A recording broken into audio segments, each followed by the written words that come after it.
But I do have a tidbit for that song. I have to tell you the story. So Frank, he reached out actually about 3 years, about 2 or 3 years before Blonde came out, and he was like, "Hey, I want to do the song." So he sent me a beat, and we kept back and forth. He was sending me beats. We were listening to music, and I picked the beat, and I went in the studio in Austin, Texas, and I did this verse to this beat. It was like a hip hop kind of beat, a completely different track, and I sent it to Frank, and he's like, "Okay, cool." And Frank likes to work sometimes, like he takes time. So of course it was years later, and so I was actually in California, and I heard that Frank was doing this event where he was releasing his magazine, Boys Don't Cry.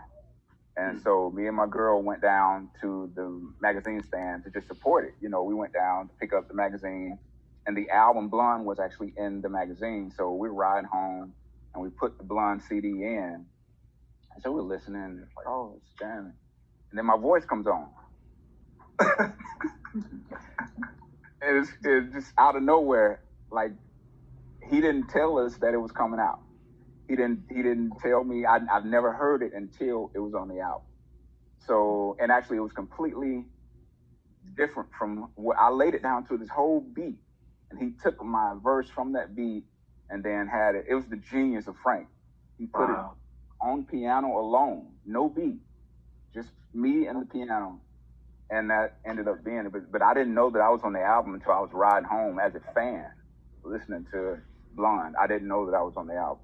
And then it was surprising that he just left my verse alone as it is, on the album. But and then come to find out later on, I didn't know James Blake at that time. And so me and James Blake in the studio one day, and he was like, that was me playing piano under your verse. And I was like, what? And so, yeah.